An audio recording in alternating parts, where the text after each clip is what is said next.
Good morning, everyone, and welcome to GPA Trading Services live trading class on this Tuesday, May the 5th, 2026. Welcome to Cinco de Mayo. As you know, today is Tuesday, Gary's Market Forecast, or GMF. It's the heads up on what's going down in the markets. But first, we have very specific rules of engagement.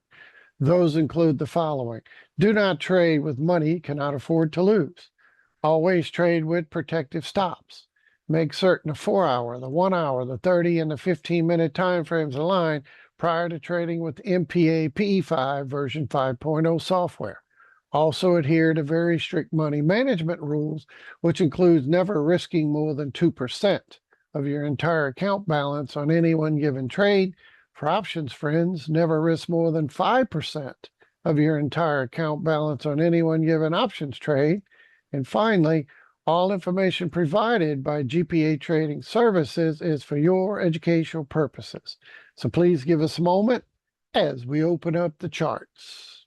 All right, ladies and gentlemen, pairing up with the dollar index on the monthly chart, high-level overview, wave 1 is done. So let me bring that into focus. Wave 1 is done. We're working on wave 2 down. Question is this over and we're ready to go blasting off? Or do we still need some more grind lower before we end it? And then we go blasting off. Just remember one thing.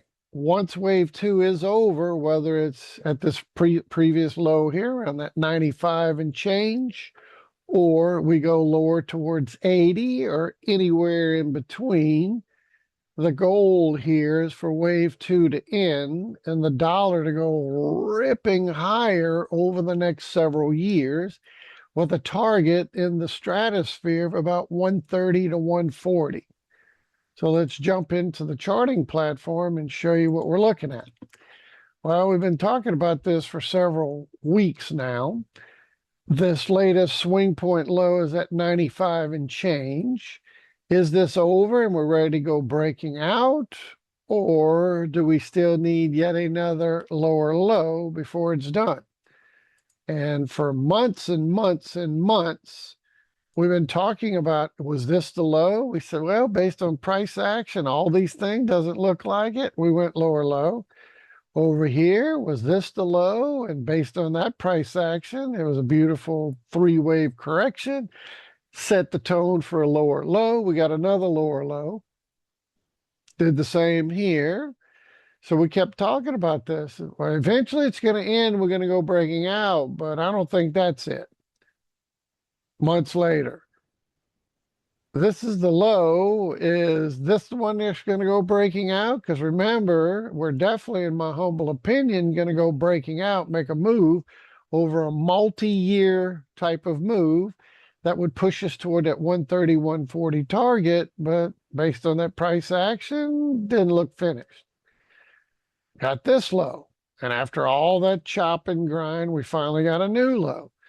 So based on this low, we said the same thing. Overlapping, chopping, price action still looks corrective, still needs a lower low. And now we're stuck here. This could be the end, and this could be the beginning of a multi-year breakout, or this could be more of the same chop over the last year plus. We've been stuck between 102 and this 100 level. And all we've been doing is chopping. Yes, we went lower low, but we still stayed below that 100 and change. Went lower low, stayed below, went lower low, stayed below. And we're still just chopping in that same zone. So up until we get price to prove what it's going to do, I expect more chopping sideways to lower, because we need to break this all-important resistance zone up here. We break that, then Houston, this looks like this would be the low. So what are we saying? If this is the low, we can't call it with a high degree of certainty until after price breaks above this pink box. Why that? Because this is a critical zone that if we get above it, the probability we go on to make not all-time new highs, But new highs, because you can go way back. Actually, I'll go to a monthly chart. You see, dollar way back in the 80s, mid 80s, we were way up here at about 163. And that was a long time ago, yes, but that was the all-time high as far as on record of this charting platform. And it only goes back to early 60s. So that's the highest we've gone. So that's what I mean. It's not all-time highs, but I'm looking to make a run up into the stratosphere, break the 120 up here, which we hit around 2002, 2003 area. So I am looking for this eventually go reversing to break above this level. Targeting that 130, 140 up here is the plan.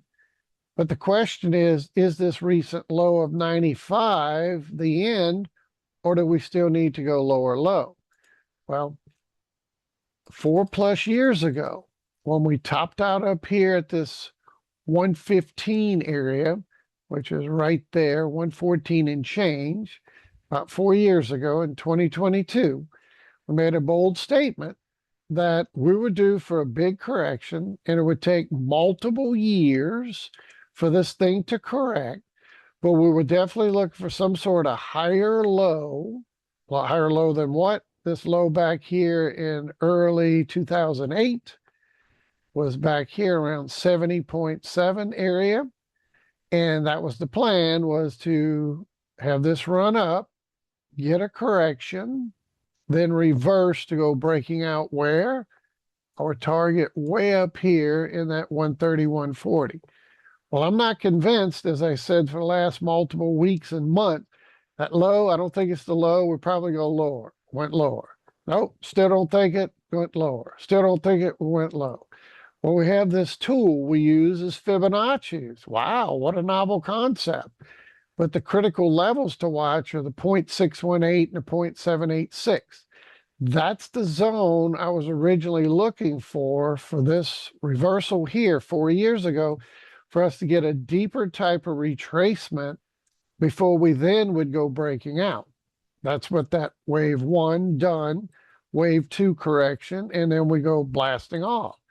Well, could we have made the 618,786 off of this swing point low, which was COVID? Yeah, it's possible. And that's exactly where we reached. I was thinking this 618,786 from this swing point. If we use this COVID low, then we right in the midst of the 618,786 retracement now. So either way, we go breaking out now, or we go lower into the 618,786 from this 2008 breakout from this low. We're still going to go where? Up here. So let me show you with my arrows that I love. If this is the current low, we're going up here. If we go lower low and come down to that 618,786, so we're in that 87.80 range, right there, 87.80. Then we're still going up here. So big picture, all roads are going to lead to this 130, 140, and it's going to take us multiple years to get there. The only question at this juncture, we start zooming back in, let's go to the daily, and it is the most recent swing point low. So like I was saying previously, each time we got these lows, that could have been it. We could go blasting off, sure. This could have been it. We could have gone blasting off. That could have been it. Could have gone blasting off. But I kept saying, nope, don't think so, don't think so, don't think so. And I'm still stuck at that at the moment. Could this one be the end? Yeah, remember, at some point, that wave 2 is going to end, and we're going to go where? All roads lead to 130, 140. And again, it's going to take multiple years. Even if it's the end right now, it's going to take multiple years to get to that 130, 140. That's still the plan. So, do we go lower low yet again? Well, we look at this tool we call Fibos, and we use swing point lows to swing point highs. We put a green box at the 618, which is around that 97.50, by 786, you can see 96.67 area. So that's the green box of support. We rallied up, We came down into that 618, didn't quite touch it, but came close to it, and we're chopping. So what are we doing right now? We're stuck between support. Then we use the recent swing point high down to the current low, which we almost made a new low the other day, but we didn't. So this is the high to the low. And this pink box is my 618786 to the upside. So what is that telling us? Well, let me zoom in tighter for you so you can see it, and we can see exactly what that's showing. So I'm going to zoom way in, bring this back, and we have the recent high.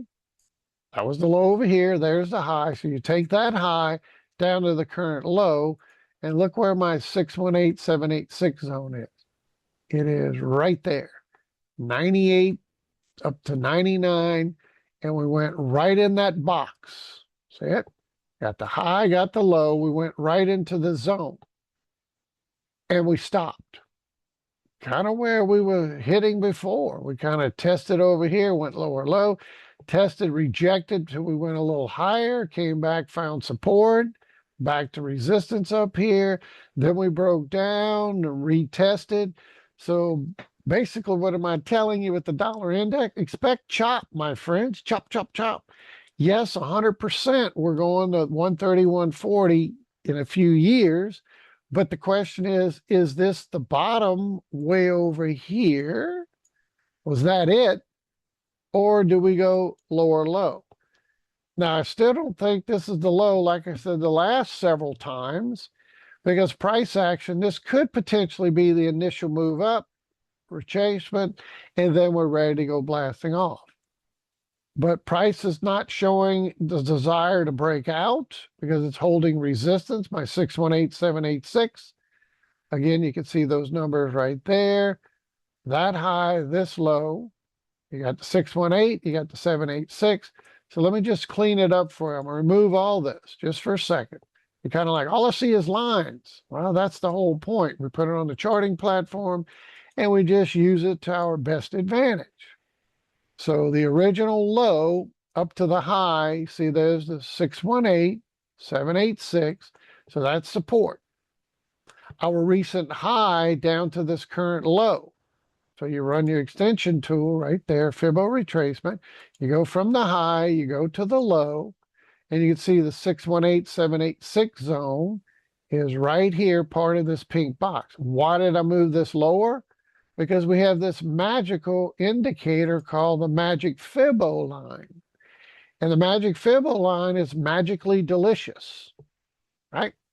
Like Lucky Charms, magically delicious. Well, this is magically delicious for traders, called the magic Fibbo line. It acts as resistance when you're below it and you're moving up to it, and it acts as support when you're above it and you come down and test it. And we drew this extended box here because it is the 618, 786 zone, but I extended it to include the magic Fibbo. So what is that telling me? I think we're going to chop and grind sideways. We've just been drifting between support and resistance for weeks now. We kind of was in this zone going way back over here, even though the zone is, extended out. We've been chopping in this zone. We barely went above, couldn't hold it, went back in it, couldn't hold it, went back below it. And now we're still below it. So we're still more bearish than bullish, but we're still holding the support and we're holding resistance. So until price breaks one way or the other, I still think we got a higher probability. Why? To go lower? Because the prior movement has been lower low, lower low, lower low. And if we're unable to break resistance above to go breaking out, then we're more likely going to break support yet again, as we've done repeatedly. Everybody good so far? Now it gets real interesting is the latest move. So we got the recent low up to the high, we're holding a 618. We got the recent high here to the low, we're holding resistance. So let's continue this process. It gets more and more interesting. We have this recent low here. We went up to this recent high the other day, and we did break below the 618. and the 786 tested it. And then the next day we went well below it, reached the extension temporarily. See that little wick went right to the extension, and then we bounced. So we used to call this compress and compact the channels. As you have the highs and the low, and then you get lower highs and higher lows, and it's kind of the squeeze, and you compress and compact the channels. Well, this is what we're doing with the Fibos, and it's doing the same thing. So from the recent high to low, resistance is holding. From the recent low to high, support is holding. And then we go from this recent low to high, support still holding, even though we wicked way past it. Look where we closed, right at that 618, 786 zone. See where that candle is? So Mr. Tucson, it looked like we were going to break down. Woohoo, we're going lower low. But we didn't do it. We held. Now you make it even more confusing, in the sense that we're still stuck yet again. We got the recent high here down to this recent low, and we're right smack dab in the 618, 786 zone yet again. You can see that 98.70, 98.99. So we could compress and compact the channel from this bigger one here to this one down here. Then you do the smaller one, and we got another one. So we can't break a 618 to the upside on that high to this low. We're not doing it. On this high to that low, we're not doing it. And just the same, on this low to that high, we're not breaking support down here. And the most recent one, I guess we could draw one more. Well, we have this low, we got this high. So let's see if this little rejection can hold and we start breaking below 9,800, 9,780. Do we go lower low? Do we go back to this 97 and change, maybe 97.40, make it lower low than here? Well, that still sets us up into the support zone of the prior low. What does all this mean? Expect some chop, my friends, until price either breaks above the pink box to go higher or breaks below the green box to go lower. That is the plan. Well, I still say, even with that, until price proves otherwise, what would my targets be? We break the pink box, we're going to target 101.50, potentially 102. If we break the support zone right here, we break below that, then we're targeting 94.80, 94.20 area, basically maybe as low as this 92.50. This is the target zone to the downside right there. So we break below that green box, it's over, we're going lower low. Highest of highest probability, we get below that green box, we're definitely going lower low. Again, in my humble opinion, I have a God-given talent to read and interpret price on a chart, and that's what is leading us to lower low. But price is still telling you, watch out, we're holding support. Watch out, bulls, we're holding resistance. So force price to prove itself. Otherwise, expect this is going to go sideways. And we've been stuck in there really for months. Even though we tested the outer edge and we tested the lower edge, we've still been in, as you kind of consolidate this a little bit, we've been in that zone literally for going on a year almost. Back in July over here, we were in the same zone. And it can really come back in the same zone going far as back as May, which right in this zone, even going back to April. We're kind of in that same zone, right? So for over a year, we've been chopping sideways.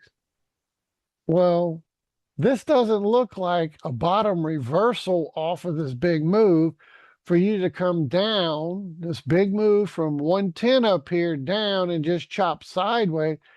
It really looks like we need one more flush to kind of clean this up. Then we can reverse. Bottom line, is it possible this could, one of these prior lows was going to be the one?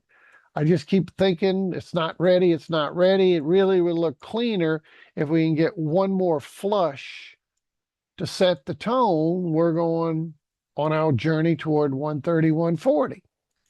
I'm not convinced this latest low is that, because look at the price action still. It just doesn't look right. Is it possible? Sure. Is it high probability we're going up there? Long term? Absolutely. Extremely high probability.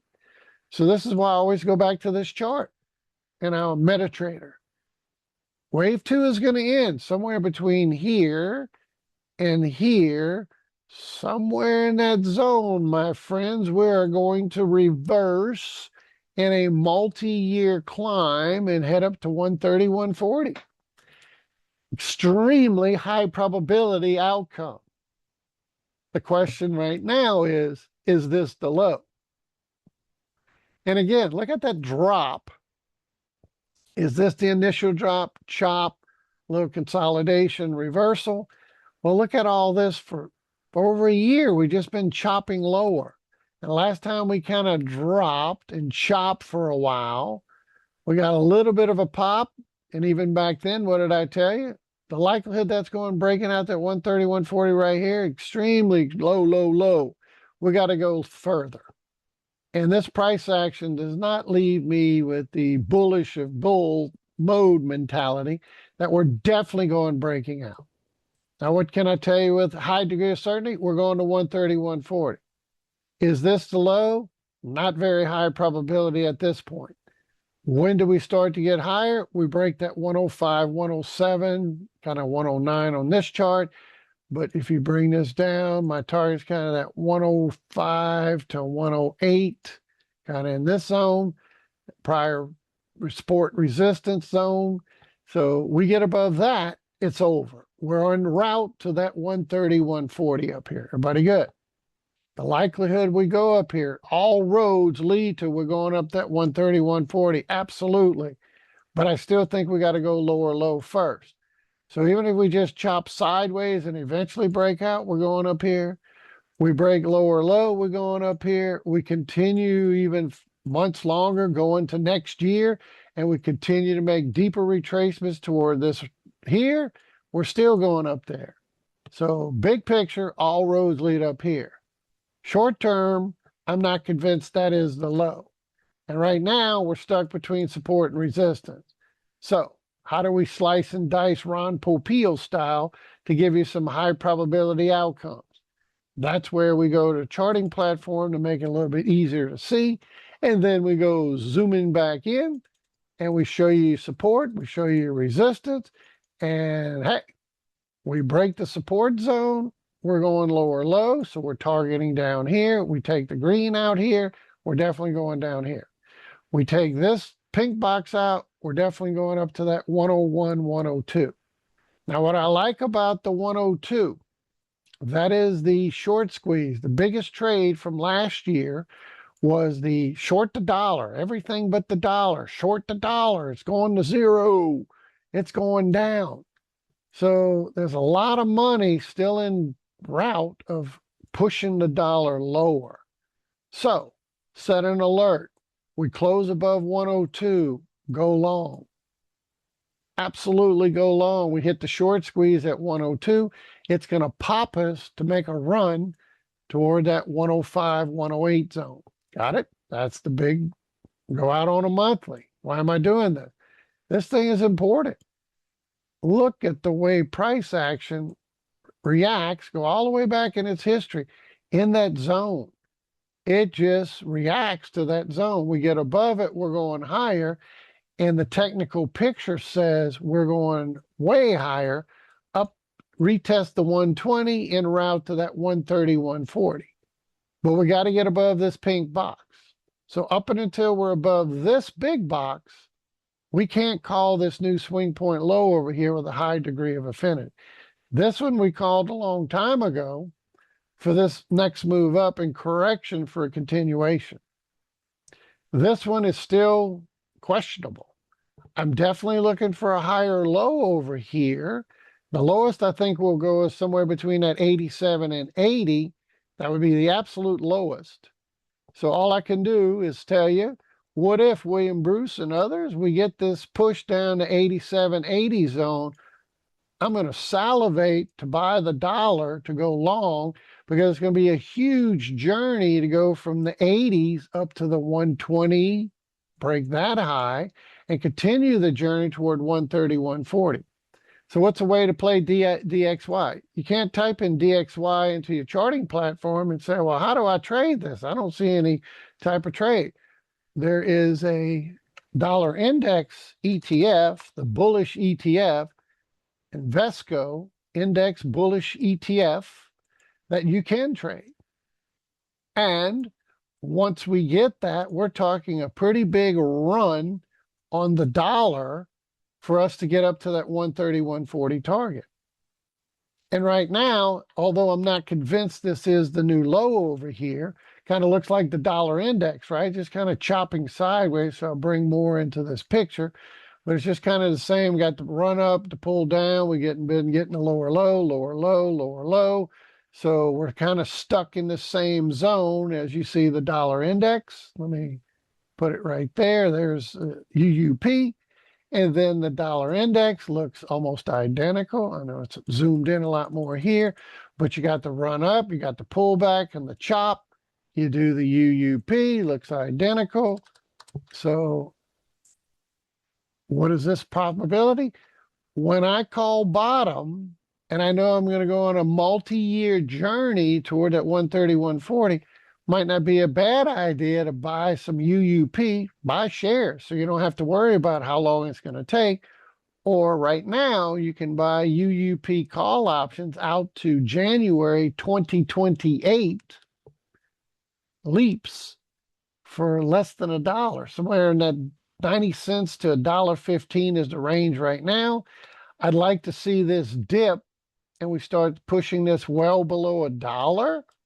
And the further we go lower low on UUP, the more I like it to buy shares and hold it or risk $1 on a contract or less for the potential of this thing to start breaking out by 2028. So this is one way to potentially play this. Again, in this environment, no buy, sell to hold recommendations. I'm not a certified financial planner. I don't even play one on TV. But this is what I'm going to do. I'm going to buy multiple shares of UUP when I think it's bottom reversal time. And the great news is you get little dividends along the way. Not a whole lot, but here and there we get a little something, something. And while I'm holding it, so it's own the shares. And eventually, when this thing goes ripping to 130, 140, what kind of move would that be? Well, you can come over here to the dollar index. And you can say, what if this is the low and this is it, the latest correction, and we just kind of blast off here and we make that move from say 98 up to that 130 target.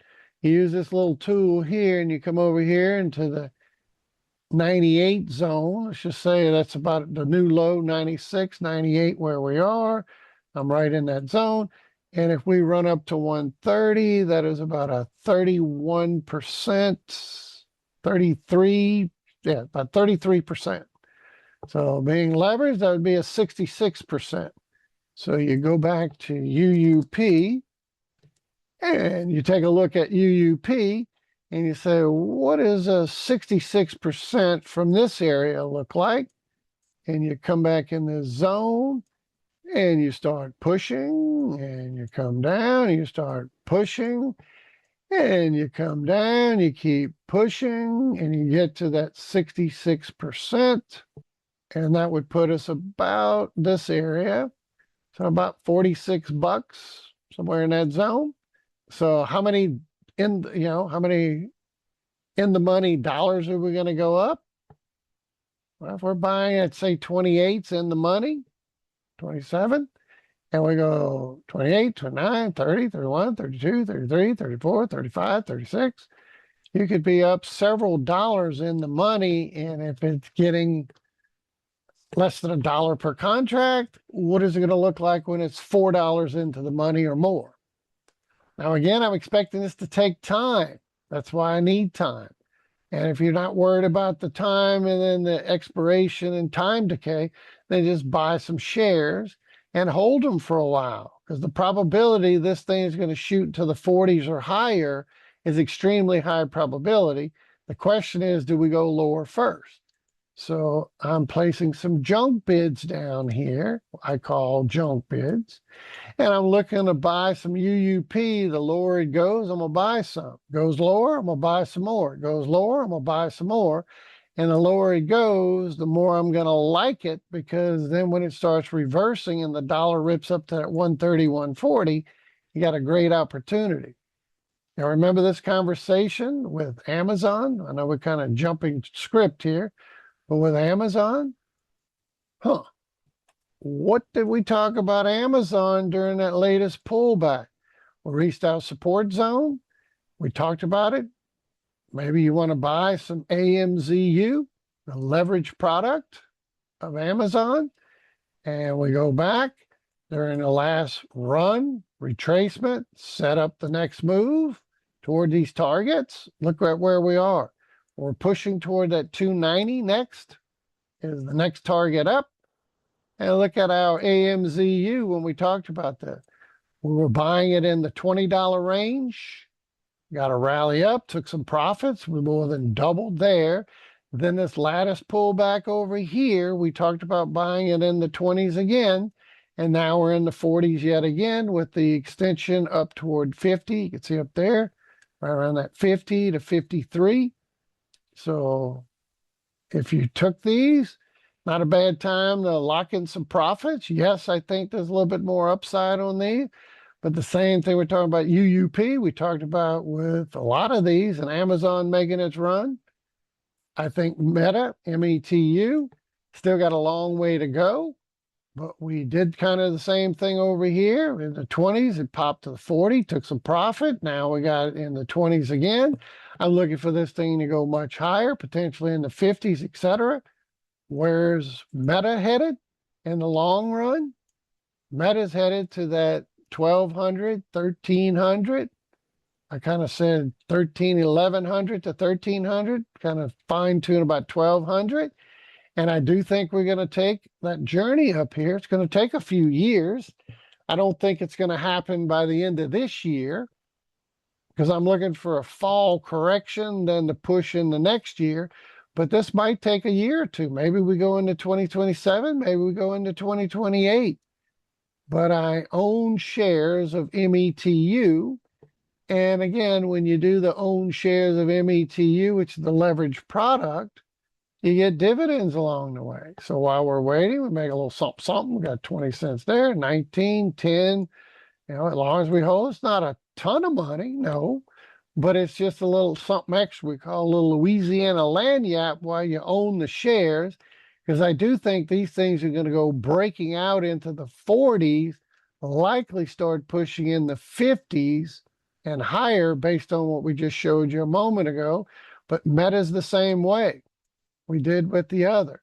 If we take Meta, for example, I thought we might even correct a little further. Maybe we do, maybe we don't. But let's just say this was the most recent end. And Meta's going to do what in the coming years?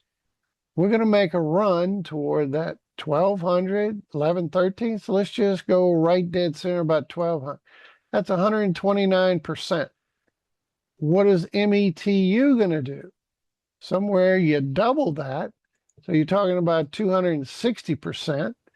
So just say that's the end, and we're heading up there. 260% puts us right in our targets up here in the 60s. There's 250. Let me pull that down one more time. Yep, about 260, right around that 60 extension. So this is why when I buy low, sell high, buy low, sell high, buy low, looking for this to go breaking out. And I don't mind holding it for the next couple of years. If it takes that, hey, that's a pretty good return on investment. You're buying in the 20s and we can get a triple up here in the 60s. Sounds good. Plus along the way while you're waiting, you get a little something, something per quarter on dividends. Not too shabby. That's my plan. So let's finish up the dollar index, where it's headed. What is involved with our Forex traders? Have a lot of those. We got a lot of options traders. We got a lot of futures traders. We got them all. So finish up dollar index real quick. And the bottom line is we're going to chop. Chop, chop, chop, chop, chop. We break the support zone, we're going lower low. So again, high probability, we break the low of the support zone, we're going lower low. We break the resistance zone, we're going up to that 101, maybe push toward 102. You can set an alert. We hit the short squeeze at 102, we close above that. My humble opinion, we're definitely going to make like a 3-point run toward that 105 to 107. That could launch us breaking that big resistance zone and make the move toward that what? 130, 140. So this thing could make a massive run. So force price to prove itself. I still think we're going lower low before we go breaking out. But if I'm wrong, then we got to take this out. Then we're definitely going higher high. It's not even a bad idea to buy some UUP once we get above 108 area, because 108 to 130 still multiple points, and UUP is going to do the same type of move, go multiple dollars times 2. Got it? All right. In the short term, I'm just looking to buy some UUP at lower prices because I like the lower the low, the better, because the further it's got to go to get to that same 130, 140 target. What about the euro and the pound? Inverse relationship. The dollar index is made up of a basket of currencies. The most predominant currency in that basket is the euro dollar. So whenever the dollar index rallies up, the euro dollar goes down. Whenever the dollar index goes down, the euro dollar goes up. And you can see, just like the dollar index, we're stuck between support and resistance. Well, being inverse, we're stuck between support and resistance on the euro dollar. What happens if the dollar breaks that green box and we go lower low? The euro is going to break the pink box and go higher high. Got it? What if the dollar breaks the pink box to go up to that 101, 102 level? Then the euro is going to break this green box and go lower low toward this 113, 112 area. Either way, it's a done deal, one way or the other. I still think we're going breaking out. But notice what's the problem. From the recent high to low, we hit the 618 zone and couldn't break it so far. But the recent low to high, we can't break the support zone either. So we're stuck. So Forex traders, you can scalp this up, down, sideways, etc. Well, how do we do that? We use the software, right? This is why I'm looking for perhaps maybe a little bit more grind, chop, as we maybe finish this last little cycle. Last time we talked about this, we said, let's buy the euro dollar. Let's go long when that reversed. We got the PAI hook. The only AI you need to know about is price AI. Smartest AI out there, price AI. And then we got the trend momentum cross, and we rallied up a few hundred points. We're sitting in a position of authority, wait for this thing to go higher.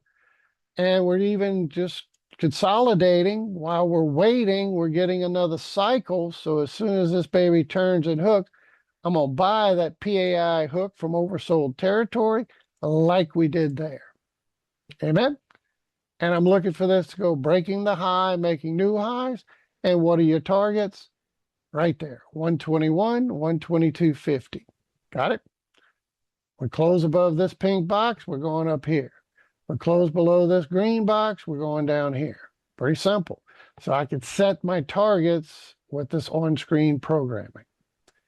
Let's continue with the pound dollar. Same thing, stuck between support and resistance. Doesn't this look the same? Yeah. We get above the pink box, where are we going? At 140, 139.80, 140.70 area. And why do I think we're going higher high than lower low?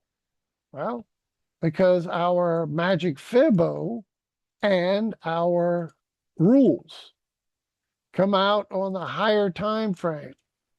And you go back here on this 142 top down to this low in October 2022. Those have been with us, vast majority been with us for multiple years. And 4 years ago, I made a bold statement. I don't do predictions. Everybody predicts. The weatherman, my prediction, every Tom, Dick, and Harry out there on any trading platform, my prediction, my prediction. Well, I leave predictions to the prophets. And people think I'm a prophet because my God-given talent to reinterpret price, but I leave that to the prophet so I can anticipate with the best of them. That's why we call our software the Market Price Anticipator. It anticipates price in advance simply by learning these rules. So from the recent high to low, we took the 618 out. That gave us a 75% chance we're going to 147.90, 70% chance we're going to 152. We closed right there. Then we closed above the 786. That reconfirmed we're likely going higher high. So I have a 75% chance we got to go higher high up here. Then we're going to go breaking lower low. Well, 100% chance we're going lower low eventually. Right? So up until we take this big green box out, then it flips the script that we're going lower low, and I would expect go below the 103, and then we're going to go down into the 0.9, maybe 0.8 area. So far, so good. That's where we're headed.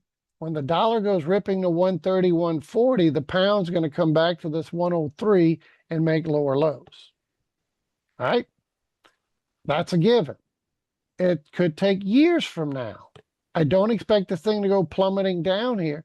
But right now, we have a higher probability. We got to get up here first. Then I'll look to short the pound. Well, what did I say almost 4 years ago? Right around 4 years ago, when this bottomed in September, so almost 4 years ago, we said, let's go long, and it's going to take multiple years, and this thing's going to go up thousands of pips. Exactly where we've been. And how much further we got? Probably got a few more thousand, another 1,200 or so, reach 147. Maybe we go to 152, make it push that a little bit further toward 1,500 more pips after getting from 103. That would be to 153. That's 5,000 pips. That was what we were talking about. Highest probability. So this is why I'm not convinced that this is the end and we're ready to go lower low, even though all roads, right, Mr. Tucson and others, likely going higher before we go lower. But even if we don't, all roads lead to lower low, but it's going to take years to get down here. But just like I said, we're going to get a correction. Never look for this thing to go breaking out to all-time high. We're just looking for a simple correction on this, which would take multiple years, thousands of pips. That's what we're in. And then we go lower low. So this is still 100%. I'm 1,000% confident on a 100% scale that we're going to go lower low years from now. The question is, where do we go before we get there? And this is extremely high probability target till price proves otherwise. All right. So because of the high and low, we took the 618. That gave me a 75% chance. Later, we closed above the 786, which is at 134. We're above that right now. Reconfirm we're going this high. So this is why every time I get a dip in my software reverses, I look to get back into the pound and keep adding to my position for the long haul. Then when we get up here, I'm going to switch everything back to the short because then we're going to drop thousands of pips to make a new low. That's the plan. What about the pound yen? It too is ready for a bigger move lower. We talked about that last week. We got a big push over 500 pips, and then we're bouncing a little bit. I'm watching the resistance zone. So let's go to a daily. Software setting up. We got the big, beautiful move, and notice what's happening. That we're stuck between support and resistance. That sound familiar? So you come up from the recent high down to the recent low, and this is going to be very tough resistance zone. I'll just move this one since it's already there, move that up there. And there's my 618786 zone. So if we can't get through this, which is logical, this is like the initial move, resistance, boom. Remember how I talked about this? Even though we had a higher high, we had divergence on the indicator that suggested we were going to visit the magic Fibbo. In that one day, we almost got there. kept telling you, any rally should be sold because we need to go touch down this magic Fibbo and likely even make a lower low around that 207. So far, we got a low around 210. This retracement is expected to retrace, fail, go lower low. So what did we do?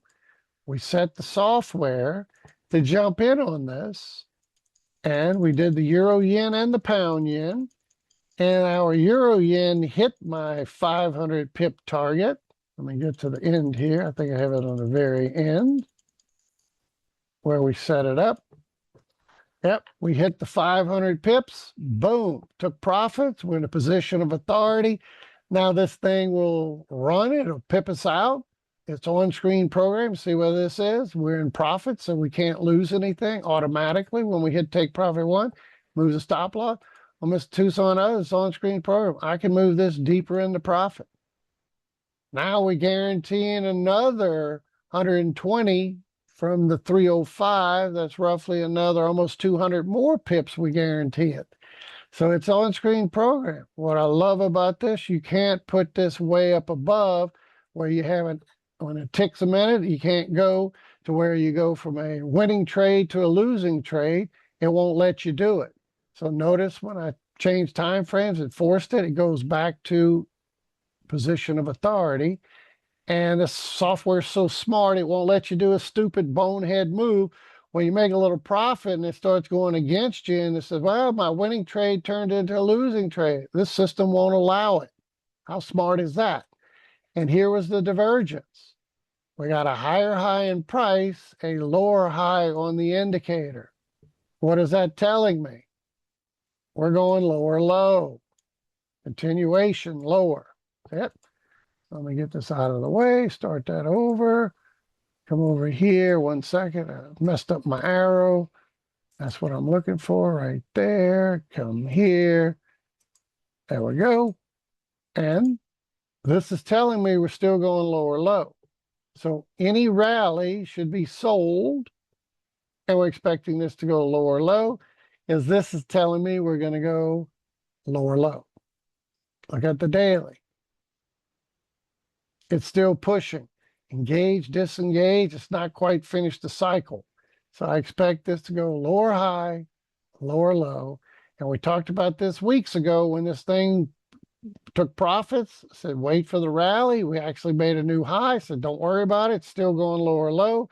The software was setting up beautifully with what? Monthly extreme overbought condition. Weekly was extreme overbought condition starting to turn down. And the daily was overbought at that point, and it turned down. That's when we took the trade up here with that trigger and got into it, got our 500 pips, and we're sitting pretty. Pound yen, we just missed the 500. Look at that, right at it. It just missed it by one couple of ticks. So what am I looking to do? I'm going to let this baby run. We got the same kind of procedure here. We got the lower high in the indicator, a higher high in price. We're up in a position of authority. We can't lose anything. This is an absolute winning trade. So this system would hit take profit one, hit take profit two, or if price reverses, hit your stop loss. It'll pip you out, as we like to call it, for more profit. And it's on-screen program. I could push this tab one right now and get us 132 pips. I'll just show you what that looks like. 133, I push take profit one. Now we just took out 134 pips. Yep. Now it's locked in. And the stop loss was already in profit. So this move, if it wasn't, it would automatically move. On-screen program. And we got the trigger lower. That's what entered on that daily to get us into this trade. And now we're just going to let this baby run. The probability we go lower low still and start moving toward this magic Fibbo on the daily chart is very high, a little bit higher up. Come back toward these lows. So I still think we're going lower low. So this is a winning trade. We already took profits and we're in a position of authority. Now we just let the rest play out. Come back over here on this. This is the important zone. This is the make or break zone. We break above this pink box, then we're going to go up here to 217, 218. What would that do to that trade? It would pip us out for more profit. Then when we got up here, I'd look to sell it again. Monthly's overbought, weekly's overbought, daily still headed back toward that territory. So yeah, that would be another time like we did over here. Made hundreds of pips, got pipped out, made hundreds of pips, got pipped out. I typically don't make a habit of going long when monthly, weekly, and daily are in overbought territory. Why is it so important? Look at the history of this pair. Even during the financial crisis, 2000 dot-com bubble burst, what happened? Went down about 9,000 pips. 2007 financial crisis went down 13,000. What's looming for us? We're going to get another market crash. Trillions in debt, all these other problems we have. There's cracks in the foundation everywhere. Eventually it's going to crumble, and we're going to get Elizabeth, I'm coming to join you, honey. Is it going to be the commercial real estate, 5 trillion plus, that does it? Is it all the credit card debt and housing and blah, blah, blah? What's it going to be? It's coming. I still think our market's going to go to all-time highs, still further up. Then we're going to get a big correction. But this is setting up. What do we have in common in all these big moves lower? Monthly, weekly, daily overbought. Monthly, weekly, daily overbought. Monthly, weekly, daily overbought. Monthly, weekly, daily overbought. Right? Monthly, weekly, daily overbought. So the last time we hit this, 2,700 pip move lower. Then we got several hundred pips, got pipped out, 700 pips, got pipped out. So we're looking for the big one to come. But that's why I make a habit. What do we have in common down here? Monthly, weekly, daily oversold. Monthly, weekly, daily oversold. Monthly, weekly, daily oversold. You go back over here to COVID. I made a bold statement. Everybody else predicts it, but I made a bold statement. Hey, there's a perfect time during COVID. It's in our archives of our classes. I said, a good time to go long the pound yen. This thing's going to go up 8 to 10,000 pips. And it's going to take a few years to get up there, several years, and we're going to go back to this high and make a new high. We got there, and then we hit that 2,700 pip unfold. So this is the beginning. This is a false breakout to the upside. We're going lower low eventually, especially when we get the next financial crisis, which is around the corner. It is a coming. It's just not ready yet. So this is why I keep shorting when I get my monthlies overbought and get to position of authority, and I buy when they're oversold, like we were here and here and here, etc. So we've been doing this for a long time. And the software has guided me step by step, turn by turn, GPS coordinates. All right, enough of that. What about the markets? Everybody wants to know. I'm a futures trader, man. I want some futures contracts. What you got going? Well, ES is expected, like we had talked about. So we'll start on the daily. It basically did what we were looking for. We talked about this grind over here and this grind here that, hey, we need a lower low before we can go breaking all-time highs. What happened? We got lower low, and what did it do? It went breaking all-time highs. Now, to be honest, I thought we'd grind up into May, June. We're finally hitting May, but we're probably going to get a lower high. Then into the fall, we would get another correction. Then we would get the blow off top going into Santa Claus rally, maybe into early next year. Still think that's on the cards, so be careful in the short term with this. We already reached the extension, recent high to low, got above the magic Fibbo, broke the 618. What's the rule? You take your high, you take your low, you close above a 618 retracement. As soon as it does it, with that candle right there, that said we had a 75% chance we're going to 7140. We then eventually closed above the 786 right there, which was that candle that reconfirmed we had a 75% chance we're going to 7140, a 70% chance we're going to 72, and look at what we did. This is why this system works. You got a 25% chance it can fail, but I much prefer to get in the trade that have a 75+% chance to play out than those risking 25% potential chance of working out. So this is why we use these techniques along with the software. What else did the software have in common right here on that rally? It was oversold. We said buy that dip. We made lower low. Read and interpret price on the chart. Software set up. Triggered entry. And that baby's been ripping. Now what? Take your profits. We're due for a correction. And does it mean we can't go a little higher first? Yeah. Let's go to a lower time frame, like an hour. Watch this closely today as we watch where we close today. We got the recent high, we got the recent low, and we're right in the zone. So this is only a 1 hour chart. So I like to see a daily candle body close more than just a 1 hour or 15 minute. The higher the time frame, the stronger it is. But if we can close above this, say 7270 area, 7280, where we're testing, we have 75% chance we're going to 7316, 70+% chance we're going to 7329. I know a lot of people that trade ES futures, and they get a point or two and they die and go to heaven on S&P minis. Well, do the math. Close above 80, we got about almost 40 points toward this target and 50 points plus toward that target. That's a lot of dying and going to heaven on a point or two. Well, there's your 40 to 50 points. But be careful. This could have been the first leg, test resistance and can't hold it, and we still go bigger correction, and then we look for this. So force price to prove itself. We close above that 7280 today, which is on the daily candle. It's the same little strategy, but you just got to zoom this out because we had the big wick retracement. So if we can close this candle body, not the wick, this thing could wick down and close below, that doesn't count. Close of business, this is going to be above, then we know where we're going. 75% chance we're going there.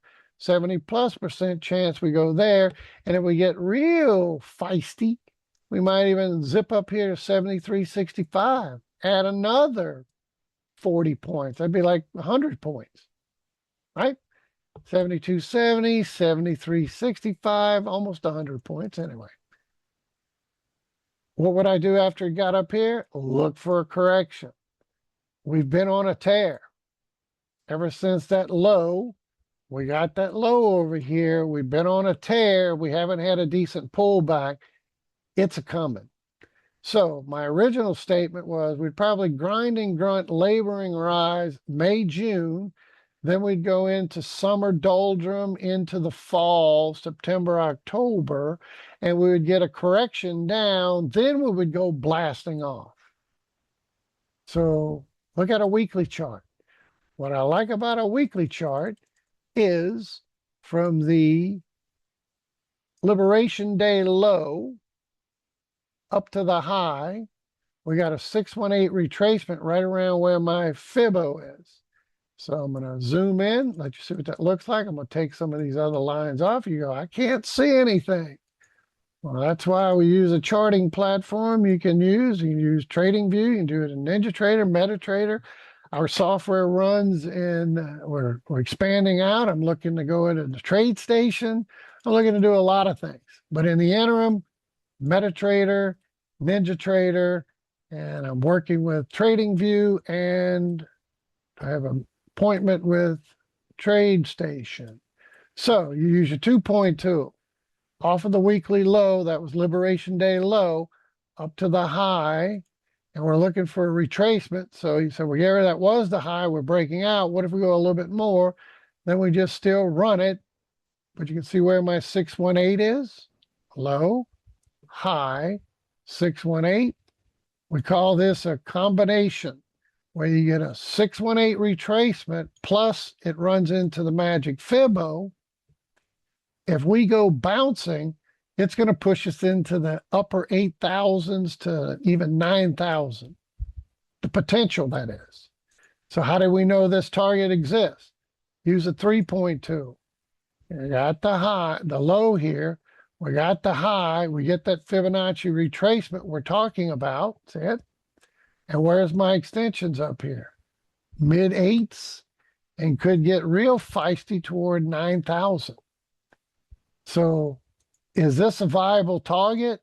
Extremely viable if we get that fall pullback to come down into that magic Fibbo 618 bounce combo, where you get a 618 and a Fibbo combination. That sets up the potential to go to 1618.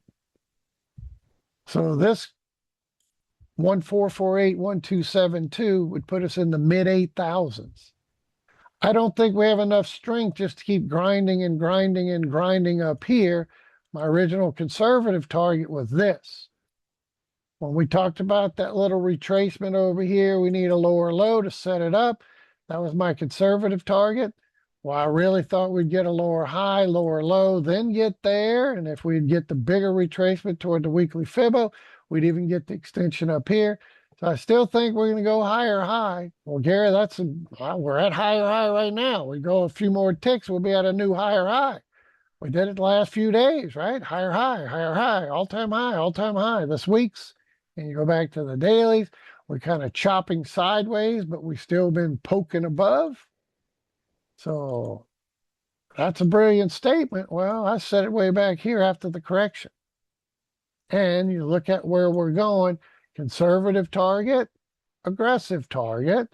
We need a bigger correction and not only go to the daily magic Fibbo, we need it to go visiting the weekly magic Fibbo, which is right there, weekly. And that would set up this bigger move. So those of you that took this, yes, if we close above that little small term we just said, that 7280, which we're testing, we close there today. Then we're going at 73. We'll do that same thing again so you know what those targets were.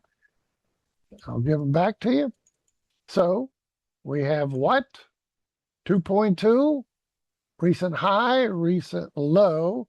We close above it today. Again, this is on the hourly chart. We got 73.16, 73.30, maybe as high as 73.60. Highest probability we're going up here and potentially there if we close above 72.80 today on the daily chart. Got it? This is an hourly chart, but it's the same target. Amen? All right. What about the NASDAQ? Be careful with the NASDAQ. It's already reached its extensions. What are you talking about? Well, let me show you. We already reached them. Just like the S&P, etc. We reached them. And this one, from the recent high to low, reached the targets, went blasting off, hit the 1618. Look at the most recent pullback off of this. That high to this low, we're already at those extensions again. So does that mean we're running out of steam? Yes. That's giving us an insight that we're starting to run out of steam. Amazon pushed this higher. Maybe it was the Amazon pop that's doing it. We've been getting to, it is earnings season right now. Tons of earnings. Let's see if I still have that open. Let's see, do I have it in this one? I think I have it in this one. Earnings season. So we hit some of the big dogs last week, Apple, Google, etc. They're on a run. That's pushing the NASDAQ higher, but we still have a lot of earnings. This could push price a little bit more. So it's possible we could get that grind higher. There's a lot more than this listed. These are some of the bigger ones, but just looking through the list, there are a lot of companies reporting every day. So it could potentially give us a little bit more of a push, but we're running out of steam on the NASDAQ. So I would be cautious. At best, be cautious that you're in a position of authority. We're not only reached the extensions on the prior move, but the most recent correction, we're pushing extensions yet again. And the bigger picture, if we can get that bigger degree, let's go back to the weekly and show you the same thing I showed you on the NASDAQ, S&P. We're pushing near the 28.4, which is the 1618. So this is why from that recent high to low, we blew past and we're exhausted. We got what we were looking for. Y'all remember weeks back when back in October of last year, we failed to make a higher high. So for months, I was talking about this. That lower high meant we need to go lower low. All this chopping, overlapping price action was screaming, we got to go lower low before we can go all-time high. Exactly what we said. We even gave you those targets weeks in advance. Hit them and then some. Well, this run has been tremendous without much of a pullback. And even when you break it down into smaller time frames, we took a little bit of a small minor correction right there, and we still reached the extensions. We're exhausted.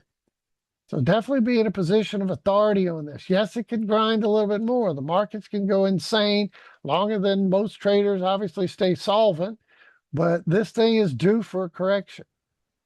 So what I originally was anticipating was a big buy down here.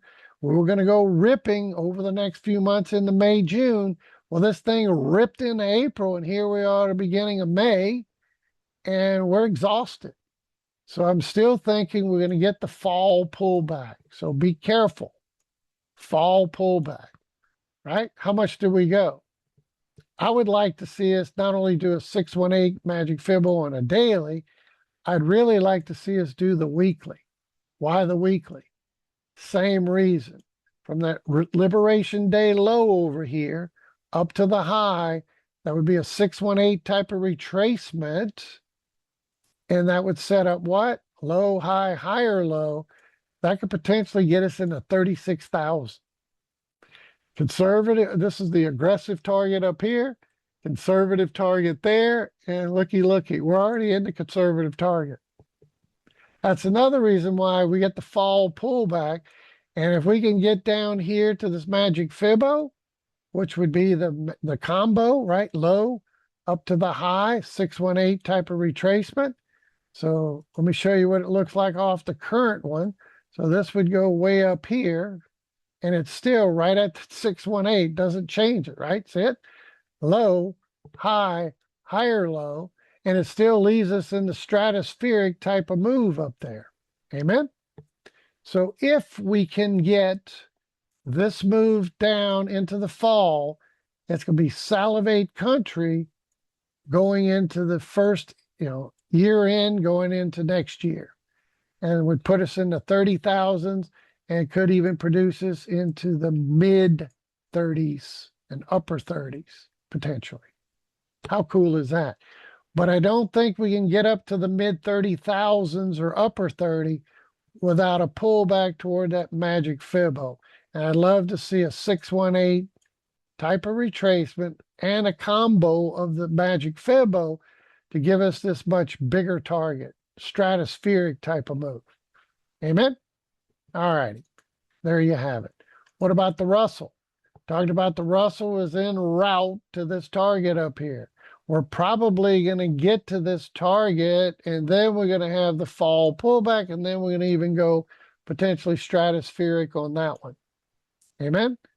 So that could put us in the 33, 35, maybe up if we get real feisty up to around 3,800, excuse me. How do we trade the Russell? IWM. We talked about that way back when, talking about you could do UWM long when we were way down here in the 20s. Made a big statement back then. I said, look, we're expecting IWM to go breaking out toward that 305, 315 on IWM. You might consider buying UWM and look for this thing to go what? Into the 60s. Where are we? Not too shabby. So Mr. Tucson others, if you're in this, I'd be taking some profits. Yes, we're probably going to go a little higher, but that's the plan for us to get up to our target up here. And if we get the target, I'm going to look to then have a bigger correction into the fall, and I'll rinse and repeat for the next run up, which could push us into the maybe 330 to 360 range. That's an aggressive target. And this is my conservative target. And the way this looks right now, we're probably going to grind up in here, get a fall pullback. And then if we can get that magic fibbo in there, low, high, 618 magic fibbo combo, then would give us the stratospheric type of move. But if you took advantage of what we talked about months ago and it was in the 20s, now in the 60s, I'd definitely be taking some profits. Amen. And yes, it's probably going to go just a little bit higher. We're still looking for this to go make a run toward that 305 to maybe 315. We're not quite there yet. But whenever I go from 20 in the mid 20s and we're already doubled, almost tripled, move your stop loss in there. Tell your broker, hey, I bought these at $24 and they get anything lower than, at this point, 50 bucks. I want to lock in a double. And if it keeps going, great. If it doesn't, I definitely want to lock in some profit or sell some of your shares and let some more run. No buy, sell to hold, but that's what we talked about. And a lot of these are playing out just like we expected. And be careful because I do expect a correction to come in. Sometime maybe we run in May, June, maybe we extended this through April, and maybe we start correcting in June, July, August, and we do a little earlier, then we go fall and rip. But I still think we can get a fall correction, then a rip in the late year next year. That's the plan. So this will probably, because I said May, June, we're in the early May, probably keep grinding till we get to this target, then get the fall pullback, and then we get stratospheric. But the plan is to see if we can get the low up to the high. We get a 618 magic Fibbo combo meal. Then we can go stratospheric into the end of the year next year. Nikkei, be careful. This baby is looking like we're going to need I look at the Nikkei. Why? It's global liquidity. And yes, we could go breaking out potentially, run to 62, maybe 63. But this is looking like we need a correction. So is this going to be the kind of like the euro yen, pound yen, where we make actually a higher high, but then we get a correction back down? I'm looking for a fall correction. How much more do we go? I was thinking April, May, June kind of thing. Then we would go lower low. But this April ripped higher than expected across the board. So maybe it's April, May. Then we get our fall pullback. Then we go stratospheric. But the same lineup is on this one. Have the low, Liberation Day low over here. We got the high. We get this correction into the fall. Then it can potentially set up upper 70s, low 80s, and potentially even in the 90s. Why do we look at this global liquidity? 98% correlation to whatever this Nikkei does, S&P does. So if you want like a barometer, what is the S&P 500 going to do? 98% correlated, right? Not causation, but correlated. So how do we know that? When we took Liberation Day push, this was the carry trade unwind, our markets tanked.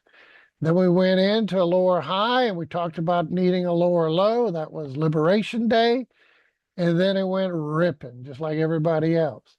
So we get these pullbacks on global liquidity, it pulls our markets down. Got it?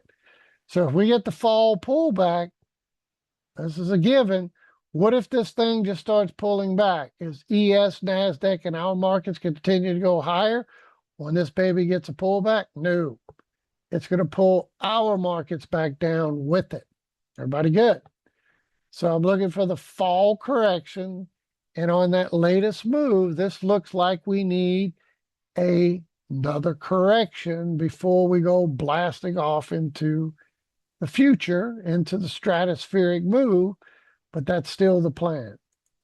So if you're trading this, and I don't trade it, I just use it for global liquidity. It's my proxy for global liquidity.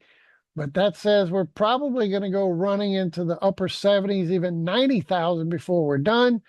But in order to have enough oomph to get there, I don't see us just climbing and grinding up here without any type of big pullback. I see us getting that bigger pullback. And if we can get that magic Fibbo 618 combo, then it potentially puts this as a nice target with the extreme target up near that 161 be 94,000 range. right? So what if we drop thousands of points? Our market's going to correct thousands of points. This baby goes ripping thousands of points. Our market's going to go ripping thousands of points. Got it? All righty. I digress, but you get the point. So be careful with this. We expected we'd get to this zone. We're chopping. Yes, we could go a little higher. So what are we talking about?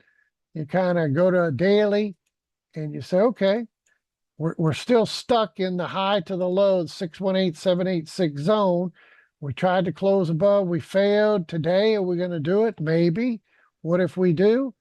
Then you use that 2.2. You got the high right there. You got the low right there. And then what would my targets be if we can muster it? A few days back, we tried, we failed. But we do it, 64.3, 65,009. So this would be my target up here. If we can close above there today, would be my target right there. So let's see.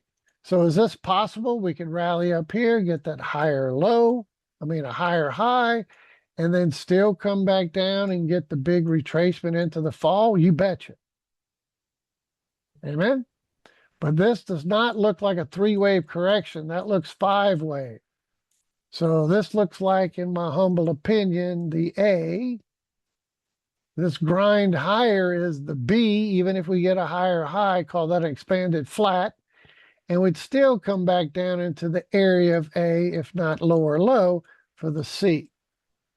So this was supposed to grind up into May, June, lower high, go lower low into the fall before going higher high. But if we get up here first, then we get the fall pullback, then we get the bigger move. I'm still looking for the fall pullback. Let's see how that plays out when we hit the fall. Amen? In the gut of my stomach, I feel like we got a fall pullback due. So are we guaranteed to get up here? We got to close above here today, because this could be the beginning of the A, and this right now, that higher high is the B, and this is just starting to stair step lower, and we ultimately go lower, and it pulls our markets down into the fall. Or we go breaking out a little bit more, higher high, then we go into the fall, but still looking for that fall correction. All I can say, Harold, is what? Man, we get a big pullback into the magic fibble on that weekly chart into the fall. Salivate country to buy this and buy NASDAQ, buy Russell, buy a lot of these, because when this baby goes ripping, our markets are going to follow suit. Got it? All righty. So same thing, weekly. If we can get it, look where the 618, this can't make this stuff up, my friends. Recent high, low to high. We get that fall retracement anywhere into this 42,000-ish, lower 40s right there. That sets up what? The potential of a 3-wave move could put us into the upper stratosphere, 70,000, 74, going up to as high as 90. See that up there, that 1618 up there, it's hiding behind that other one. So if we can get this, we go up in here, even if we rally to here, get the fall pullback, still that high, that low, 618 would be over here. That sets up potentially going to 90,000. I like it. But again, I don't see us just grinding up that high without a bigger pullback. And that's where I think the fall's going to come in. Just like I told you when we got this pullback here, look for the pullback, and then we got that pullback, said the same thing. This could set us up. We needed a lower low before we could get a higher high. We got all those. Now what? We need a correction. That has been a hell of a run the last several weeks. Look at ES. Hell of a run for the last several weeks. And that little correction wasn't deep enough to set the tone. Still think we're going to go fall correction. Any questions on that? Let's continue. What about, we talked about earlier, again, a lot of these setting up. So Harold, just to remind you, Amazon's been on a tear. We reached our targets. So AMZU, been ripping. We talked about buying in the 20s. We're up into the 40s now. We doubled. I'd definitely be in a position of authority. Yes, I think we can probably go a little higher toward 50, maybe 53, but we're due for a correction of that run. And we already reached the extension. So remember when we talked about that, I said, when we reach those extensions, I'm going to start taking some profits on AMZU. We did it. Could we go up toward 293 or so? Yeah, we can go up a few more bucks, but be in a position of authority on this because we could also get a bigger correction. Amen?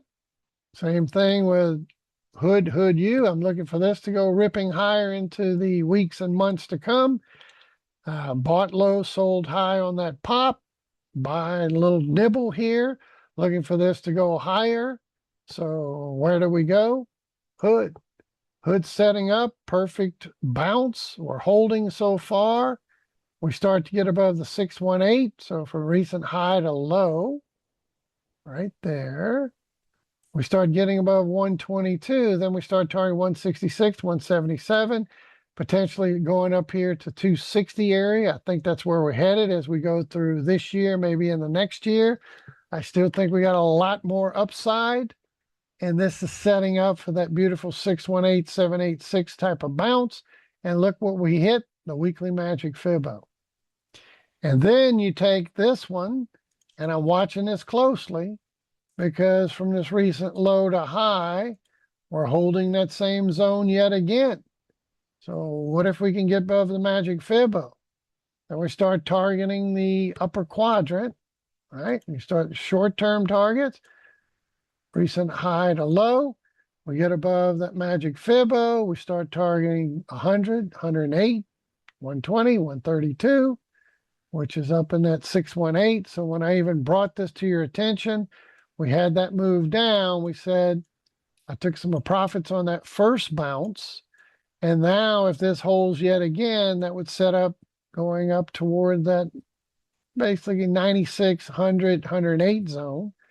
And I'm watching that 618 on the latest move. If it closes above, you know the rule, close above 88.30 on a daily chart, we're going where? 96, basically 97, 99, and then potentially 108. Not bad. Not bad, my friends. Let's continue. What about Black Gold Texas Tea, the Beverly Hillbillies? Be careful. This is some crazy volatility. We're still stuck. We're stuck between resistance. We're stuck between support, kind of like the rest of the market. So we're going to break out. We're going to break down.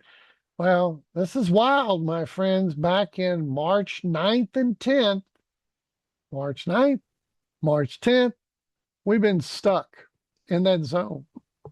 It's a big wide zone for black gold. It's been extremely volatile. Normally you just kind of drift, right? You don't get these big wow swings, so it's extremely volatile, but we're stuck between that March 10th low and the March 9th high, and we've been stuck there ever since for months now. April, May, going on 2 months, still stuck. Could we get up here to 125, 130?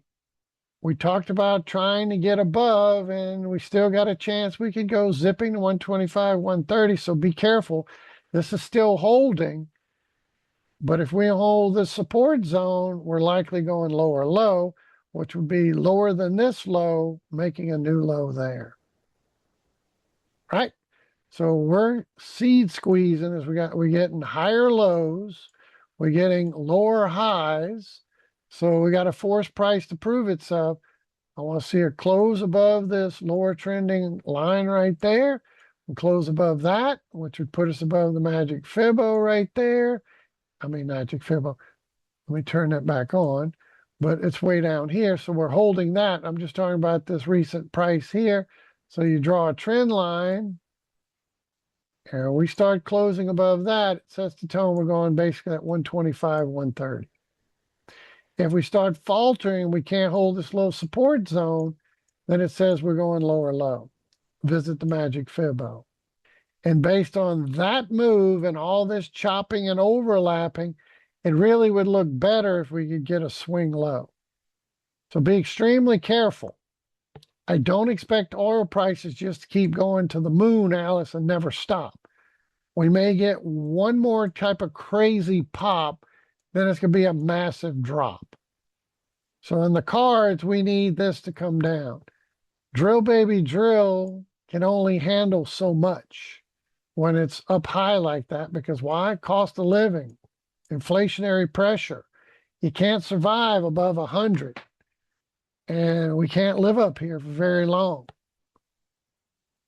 Gas prices, everything else, all transportation costs, etc., which this whole scenario bugs the daylights out of me. The Strait of Hormuz has nothing to do with the United States oil production. We don't get any oil through the Strait of Hormuz. So supply and demand would say our oil supply is greater than it's ever been. You throw in the millions of barrels coming out of Venezuela.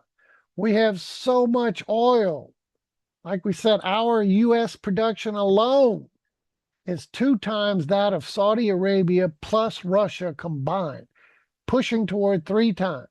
Supply and demand says you have a huge supply. The demand is always there. It's not like it doubled, triple, quadrupled. No. In the States, our demand is the same. We don't get any oil through the Strait. Why in the world are they allowed to raise our gas prices? We have more oil and gas than ever. Supply and demand would say oil prices should be lower and our gas prices should be lower, but the market manipulators are in there messing with the scene. It's a shame. I think it's a crime. Like, okay, justify why you raising gas. Well, in China it costs more because they can't get their oil. In Saudi Arabia and over there, they're producing, but we can't get the ships out. That's why. Doesn't affect the U.S. Why are gas prices in the U.S. up? Ponder that thought. Because again, supply is higher than it's ever been. Why is it going up? I digress, but you get the point. So let me clear all that up. Arrow was stuck between support and resistance. Dollar index stuck between support and resistance. Pound dollar, euro dollar stuck between support and resistance. A lot of the markets, yeah, we're breaking out on ES and these recently, but we're going to get that correction. Oil, based on that look, this would be much cleaner to get a push lower. Then we get some more rockets flying. We can blast off here. Then we come back down. But the bigger, longer term picture, oil prices are going to plummet. So be careful. Yes, this could be a lottery ticket where we go blasting off to 130, 140, maybe even 150 up there. If we get to 150 or higher, what am I going to do? I'm going to short oil by buying an inverse ETF, right? Ultra short, SCO. We can do a lot of things in there because SCO is going to go ripping higher when oil prices go crumbling.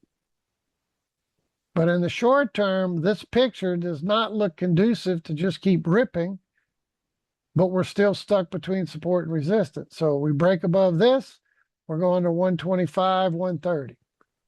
We close below this green box, we're going lower low. Look for the magic fibber around that 77 towards 70 type range, kind of where we finally broke out from.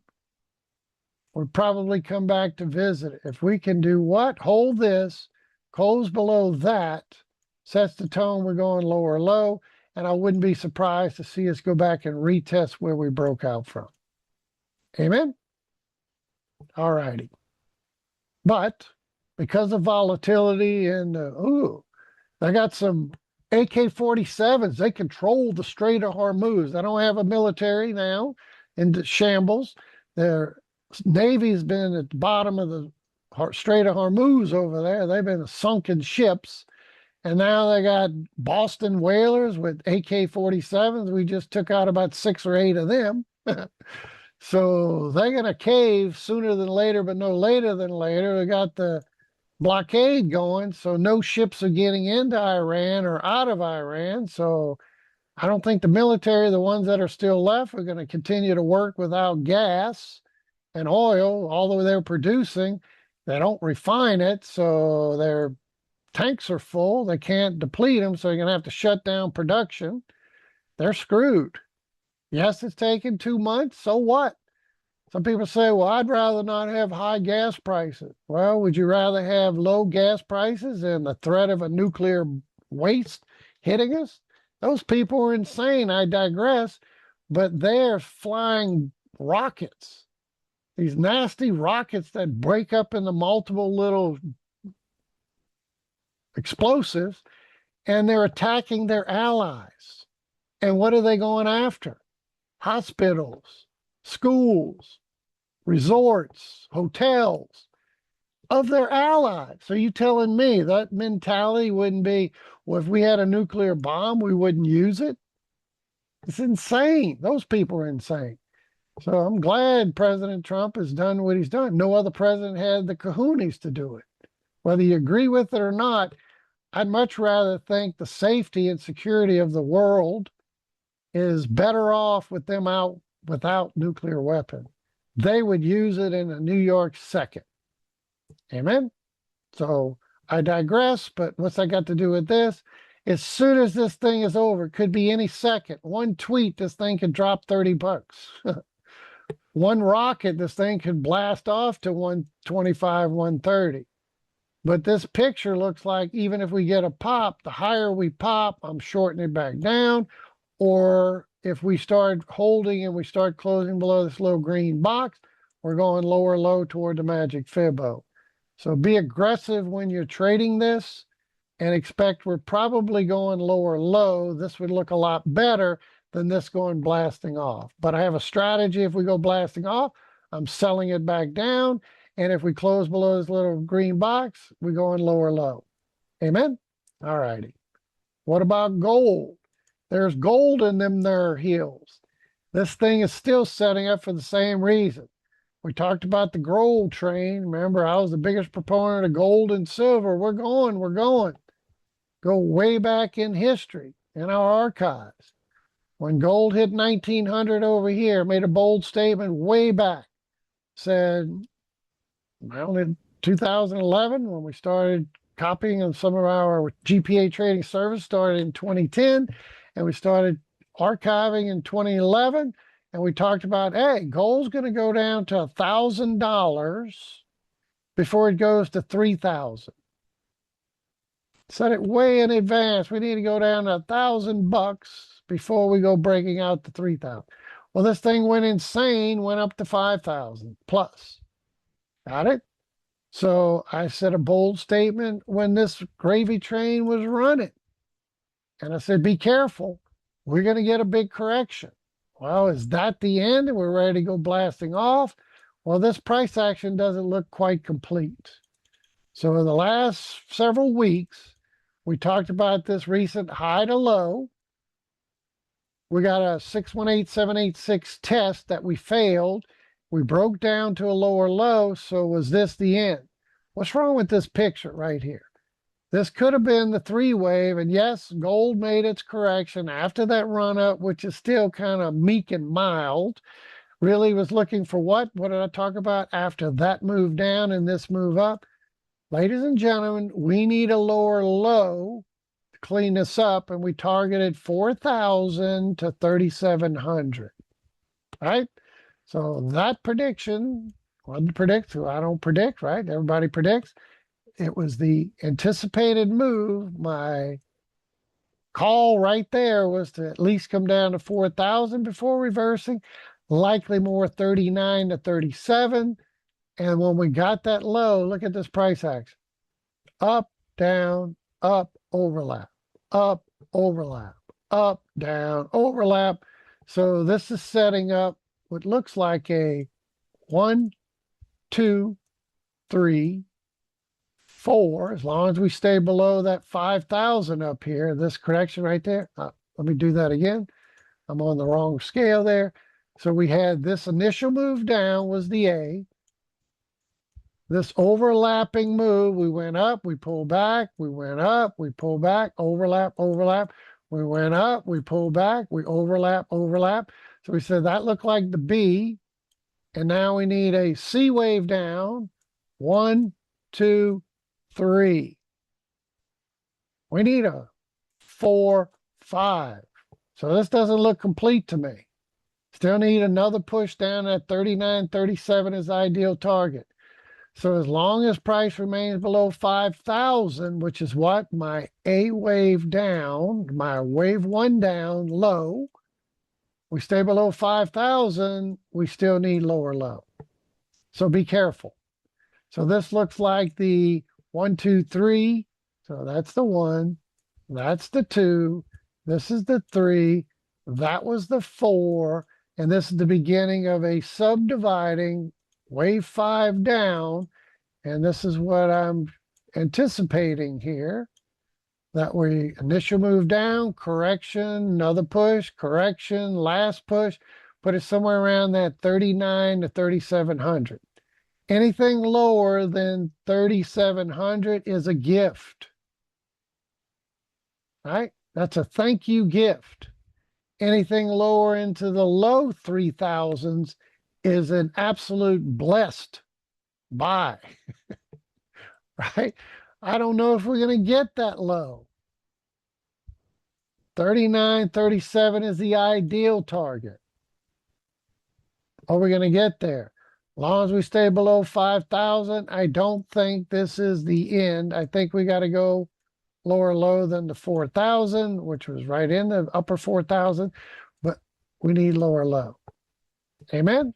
So say that again. As long as we stay below 5,000, basically that swing point right there, which is a little bit lower than that, this should be the 1, 2, working on 3. Is 2 finish? Maybe, maybe not. Could go a little bit higher, but still looking for the next thrust. Still need lower high, right? High, low, lower high, lower low, lower high, lower low. So be awfully careful with this.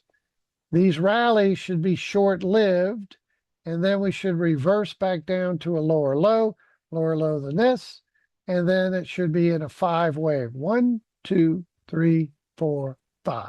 Got it? And that's the bigger 1, 2, 3, 4, 5. Does all that mean what? Expect we're going lower low, somewhere between that 4,000, make a new low, which again, ideal target 39.37. So what my plan is to do, we get the 39.37 range, I'm buying. We get further down, I'm buying more. We get down to that weekly magic fibbo over here, I'm buying big time, smorgasbord style. Look where the weekly is, right there on that target. See it? Mid threes, 31, 33 right now. We get anywhere near that, this is the blessed zone for us to go up to 5,000, 7,000, 10,000 is the next target. Is gold going to dip and then rip? You betcha. That's the plan. So anything lower than the 4,098 is buy zone. 39 to 3,700 is the absolute buy zone, my humble opinion. We go lower than that. So what I do? Buy some gold. And we go lower than that toward that 3-day magic fibbo. This is why you got to have this software and you need the magic fibbo. It's magically delicious. So we get anywhere near that zone, buy more. And if we're lucky enough to buy some here, buy more there, and we dip down to that weekly magic fibbo, which is this guy, then that's in the lower 3,000s. Then it's salivate country for the next big run from 3 up to 7 to 10. That's the same exact move we called back in 2011 down to go to 1,000 area before we went ripping to 3,000 plus. Well, this is the same zones up in this area that we're going to go ripping to 7 to 10,000. Got it? We just need a lower low first. So that's still the plan. And just to reiterate that, as long as we stay below that swing point up here, basically, I say 5,000, but we can use 49 and change from that swing point. We stay high, low, lower low. We need a new low. So anything lower than this guy right there should trigger and again, that's my humble opinion, start buying. We go lower, buy more. We go down to that weekly magic fibbo, load it up and hold it till when? Next few years as we go ripping into 7 to 10,000. How cool is that? Now remember we talked about gold and silver, that we were going to go ripping. So silver's in the same boat. I don't think this is finished. And yes, we're going to go 150 to 200 is the next target. That's over here. Next target 150 to 200, but I still think we got to go lower low. This does not look after that run up. I made a bold statement. Again, I don't predict. I leave that to the prophets, but everybody else predicts. Even my yard service and others, you talked about anybody, I predict this, I predict that, I predict sports numbers and this, scores and fights, outcome, and this, that, and the other. I predict everything. Well, that's the prophets. I anticipate with the best of them. This move down, remember when I said that, look out, we're going to get a huge retracement. That looks like the initial wave, and this looks not finished. Why? Chopping, overlapping, and this initial move down does not look complete. So what are we saying? We need a new swing point low off of that low. So where does that leave us? Break back below the magic fibbo opens extensions down into the upper 40s, 50 range. We may not get that low. Who's sitting there? Right there in the upper 40s, 50 is the 3-day magic fibbo. That would look perfect. This would be a certain buy zone. We get anywhere near that 3-day magic fibbo, I'd start buying. Anything lower than this new low, it starts to nibble. We get to the 3-day magic fibbo, buy some more.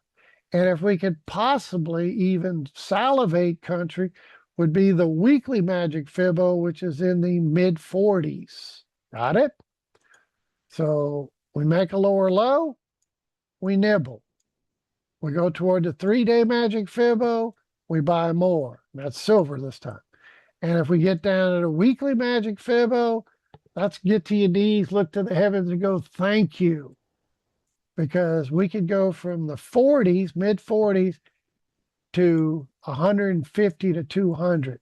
That's like the initial move up, correction, next move up. Got it? All righty. Any questions? So any rallies in the short term should be sold. I still think we're going lower low than the prior low from the other day, back in March, it looks like. Other day, but a few days back, and a month or whatever back. But we're looking for a lower low. And when we get lower low, nibble on silver. We get to the 3-day magic fibbo, nibble some more. And when we get down to the potential weekly, if we can get that far, that's a perfect get to your knees, thank you type, please, and look for the sky to come blast off into the 150 to 200 range. All righty. Last but not least, Mr. Bitcoin. Mr. Bitcoin is a ripping. Just like we anticipated. We didn't predict it. Everybody else predicts. I anticipate, right? God-given talent to read, interpret, price, Harold. Where are we going?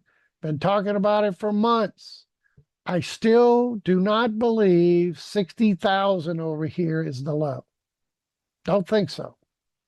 Still think we're going lower low into the fall. Kind of that fall pullback in the markets. We're going to get a big fall pullback into September, October, somewhere around that range, into the 50,000, 30,000. I don't care if this thing drops out tomorrow, another, what's that guy's name? Bankfreud Freeman.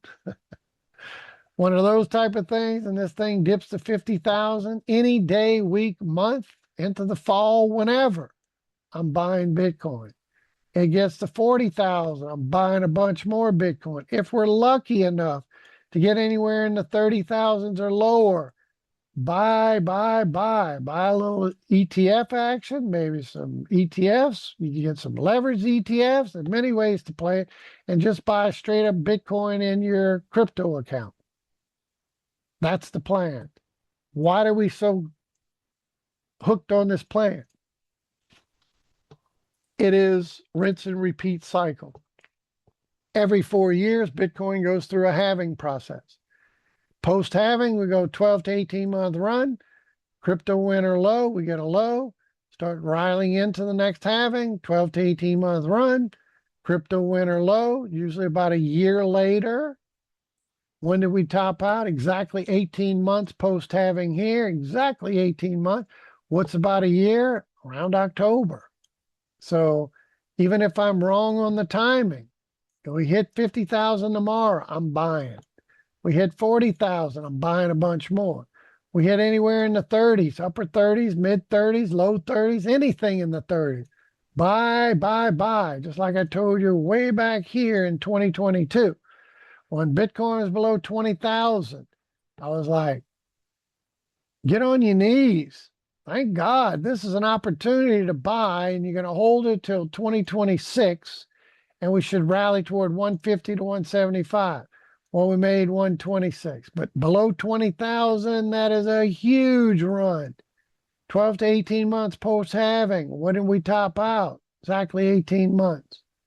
Now, this is too quick to be the bottom. It's possible, and this thing could go breaking out. That's the plan. Yeah, I'm expecting to go to 200 and above, but I think we're going lower low into the fall. Anything 50,000 or lower should be a trigger to buy. Again, I can't tell you what to do. That's my plan. And when I hit 50,000, I'm buying some. It hits 40, I'm buying a bunch more. It hits 30, I'm loading it up like we did back here. And I'm going to hold it for what? 3-year deal here. Fall of 26 is the plan, where we should be down in that 50 to 30,000 range. And we're going to hold it till fall of 29. And where should we be? Somewhere above 200,000. Rinse and repeat, rinse and repeat. And I know on this chart right here, it doesn't look like it did anything in that first halving. It ripped. It just doesn't look like it, right? So how do you get there? You bring this into perspective, and you stretch this thing way out, and you bring it back down, and you say, yeah, it looked like it ripped to me. Post halving, we're in single digits over here. We went all the way to 1,200. That's a hell of a rip. Then we got the crypto winter low, and then we went to the next halving, kind of grinded in there. Then we ripped 12 to 18 months post halving, and look at that guy. Went from the hundreds after the crypto winter low into the 19,000. Every 4 years, rinse and repeat. And you do this, and we start looking at where we topped out. Notice 17. Where do we top over here? 13. Got it? 17, 13. When did we top out last time? 21. Get the numbers? 13, 17, 21. When did we top out last time? 25. Huh. Might have something going here. When did we bottom? 14. 18, 22. When are we going to bottom? 26. We're already in 26, but we're not in the fall yet. So that's why my 50,000 to 30,000 range is where I think we're headed. And then we're going to go ripping to what? 2,000 and above, 200,000, 200,000 and above. So look out. When everybody thinks this baby's going ripping to all-time highs, we're likely going to get the big flush into the fall, and then we're going to go. So this was expected. We talked about this big time, that we're going to rally in the here, and then we're going to get a big fall decline, which I didn't mean to move that. I just move it out of the way for the moment. Just move this out of the way and move the whole chart. But that's the plan, to get lower high, lower low. What is the ideal target up here? Right around this 90, 85-ish, up to maybe as high as 110, 115, just so people think, ooh, we're going breaking out. This is it. And then all the money's like, I can't take it anymore. I should have bought down here. And I watched it, I wasn't sure. Then it got up here. Now it's breaking out. So I'm going long. And that's when that baby goes down here. So if you're scalping this to the upside, which we talked about, high probability, this was the zone where we're headed. I still think we're going to head there. Then what? Into the fall, we're going to go plummeting. Somewhere in that 50 to 30 range is the buy zone. So even if this thing would fizzle now and not get here and just start tanking, it hits 50, you buy. Hits 40, you buy a bunch more. Hits 30, get on your knees, thank you. Because it doesn't matter if we reach 50 or 30, still going toward the 200 plus. Got it? That's the plan. And that's what we talked about in great detail way back in 2022 when Bitcoin's below 20,000. I said it so many times. Man, it's a steal of a deal. It's like committing a crime to be able to buy Bitcoin below 20,000. Are you kidding me? Huh. Rinse and repeat. When should we bottom? In the fall? September, October? Somewhere in there. I don't care if it's tomorrow, next week, next month, September, October. It hits 50,000, buy some. It hits 40, buy some more. It hits 30, buy a bunch more. And then hold it till when? See my arrow? September of, let's see if I can get that in there. Looks like it's blocking my thing down here. Let me refresh this, see what happened. Looks like it's missing the rest of my scale down here. Oh, that's a daily. Let me go to a weekly. That's what I need to do. There we go. So I can take this weekly, stretch this out. So the plan is next halving in May 2028, 12 to 18 months post halving puts us into fall of 2029. And where should we be in the fall of 2029? Over here. Fall of 29 should be somewhere around that 200 or higher, but that 200 is kind of the minimum. So like we said, at below 20, we're going to 150. We went to 126. I apologize. I was off a couple of thousand. But was it worth the investment? You betcha. Now what? You get the 50,000 we buy more at 40, we buy more at 30, and get on your knees and say thank you. And we look for it to grind into the halving, and then we hold it 12 to 18 months. So the theory has been from the lows, you hold it for 3 years, 22 to 25, from 14 to 17. You know, go back in history, you get the low in 13. We topped out, we got the low in 14. We hold it till 17. We got the high. We buy the low in what? 22. Keep the rinse and repeat. And we keep rinse and recycle. That's what's next. So we buy low in 26. We sell high in 29. We bought low in 22. We sold high in 25. 3-year period. We bought low over here in 18. We sold up here in 21. Got it? Rinse and repeat, rinse and repeat. We bought low in 14, sell high in 18. 17 right there, and then we got low in 18. So every 3 years, got it? So rinse and repeat, buy 50,000 and lower. We hold it till fall of 2029. Next halving is April, May-ish of 28, 12 to 18 months, boom, fall of 29.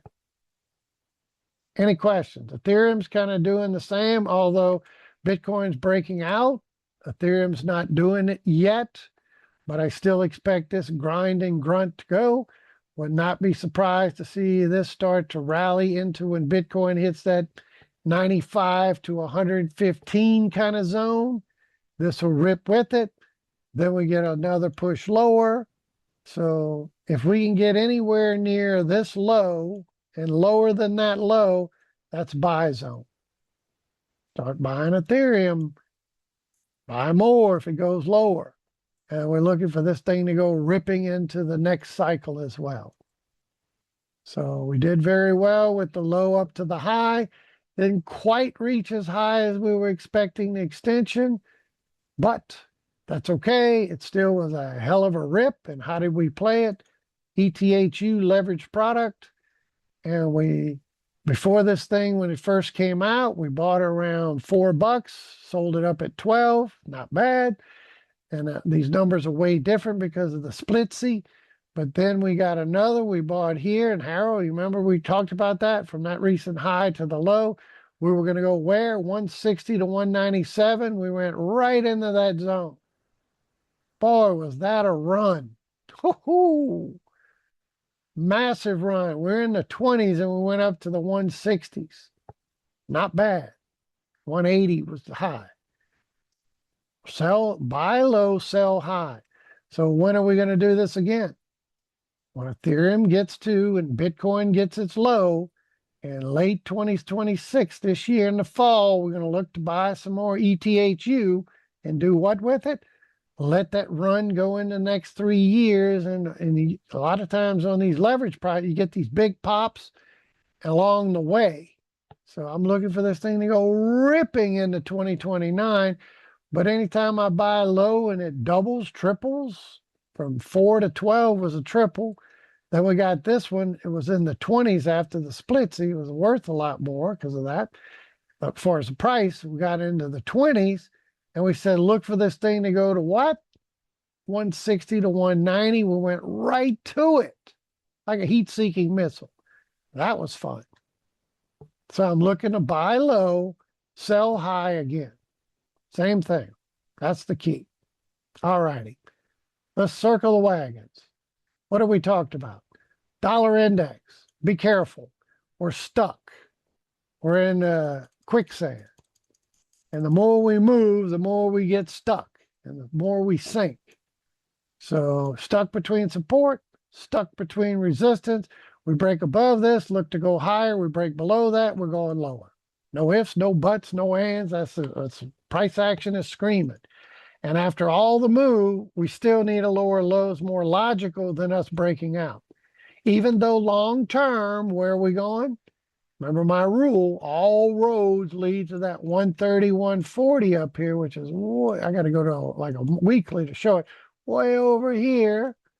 So even if we go lower low like we're thinking, we're still going higher high. And even if this isn't, we don't go lower low, we just break out, we're still going to 130, 140, but it's going to be years away, not days or weeks. We're talking years. So the only question is, do we go lower low first? That's where the daily comes in. So in the interim, expect some chop, grind, grunt, laboring. And we're expecting this more than likely because of this overlap. We need to clean this chart up with a lower low. I said it multiple times with this low here, that low there. We need a low, on and on and on. That low still doesn't look, still doesn't look. I'm not convinced this is the lower low right now in the mid 95 range. Would look better if we did get a lower low. And we have from the COVID low up to the high, we broke to 618. So we still have what, Harold? 75% chance we're going to visit 85. 70 plus, we're going 82. Up and until we break this big line up here, that sets the tone. We're going on our journey toward 130, 140. But this says that we're still logically going lower low. So this is why when I zoom back in, if we're going to come down here, we got to go make not only this initial target here, we should still keep stair-stepping lower, and this could take a few more years. There's no rule to say we got to go breaking out in 26. We could go lower in 26, go lower in 27. Then we go breaking out. I don't care what we do. We go breaking out now. We're going to 130, 140, in my humble opinion. We go lower low. We break out 130, 140. We get to these targets, which is still viable until it's not. We're still going to 130, 140. So big picture, we're going to 130, 140. Write it down. Put it on a chart. Put a bubble on there. Sticky pad, whatever. It's going to take years to get there. But this was only going to be a correction off of the high down to a higher low. then up here. Not this higher low. You say, well, that's a lower low. Off of the COVID low is a lower low, but off of the original low, it's not. It's a 618, 87.80 zone. Euro pound, be careful. They too are likely inverse. As the dollar breaks down, these are going to go higher. But we've done even more on the euro and the pound. Why? From the recent high to low, we took the 618, we took the 786. So we should go to 127.50, 130 is a high probability is where we're headed. Up until we hold the support zone, we're more likely going up here. So price, prove it to me. That's why 3+ years ago, almost 4 years ago, we talked about 0.95. Dude, we got to go long the euro. We're going to make thousands of pips over the next several years. And we're looking for a correction to a lower high, then a lower low. Yes. But this should last for several years and did exactly what we expected. I just don't think that last little swing point is the end. We got some more targets to the upside, and this one is still looming, 127.40 up to 130 area. Amen. And this is the big support zone. You can see how price interacts there. What is that level? Guess. From the low to the high, 618.786. We get below that, we're going lower low.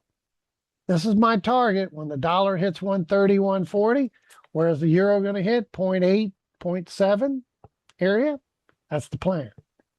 All roads lead to this, whether we break down now, and that was the high, and we just start grinding lower, or we pop to where we think we got to go first, then we go lower low.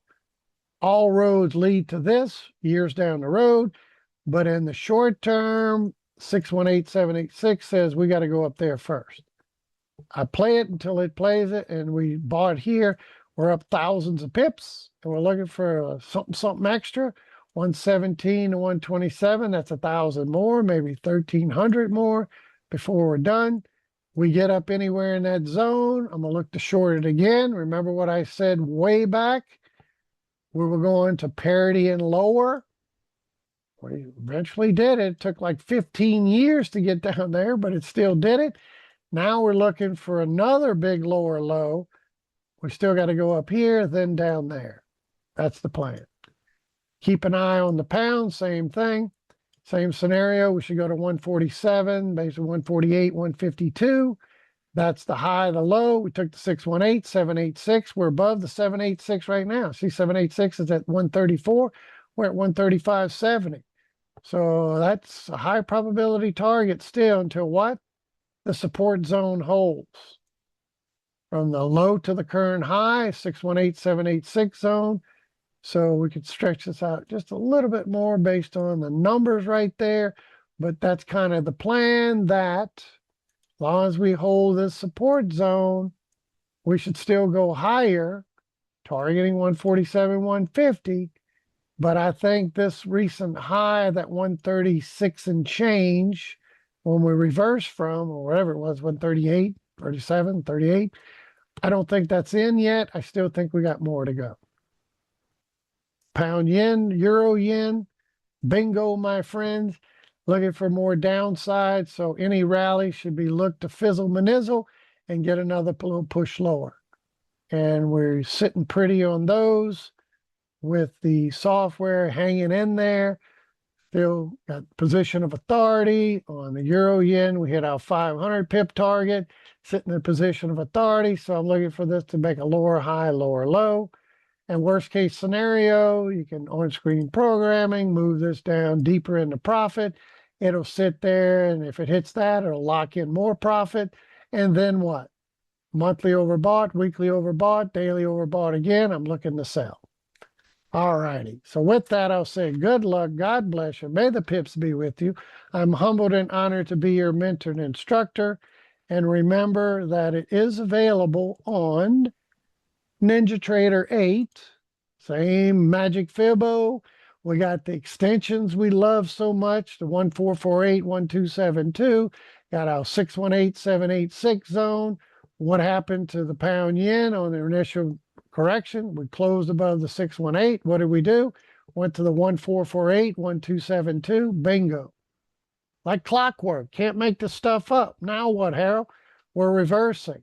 We got the higher high. We got the lower convergence here, stating we're likely going lower low in the weeks to come. That's the plan. That's why I'm in a position of authority on the downside. And it is available. We have all the tools you love, including these magic Fibos. You go into drawing tools and you go into Fibonacci extension, retracement, and you can just get the recent high down to the low, and it puts those automatically in for you. Anybody familiar with NinjaTrader 8? Their Fibonacci built-in system is painful. This is automatic for you. It's already programmed, ready to go. Everything you need. You don't like the colors, you can click on it and change colors, anything else, and adapt it to your own personal touch. But the magic Fibo, everything's included. So with that, remember, this is likely going to go further down, so the short rally should fizzle manizzle and go lower low, but we're in a position of authority, hit 500 pips on that one, as we showed you a moment ago, and we're expecting more of the same, bouncing a little bit, but we're already banked it. So with that, good luck, God bless you, may the pips be with you. I'm humbled and honored to be your mentor and instructor. Join us again tomorrow. That's it, that's all.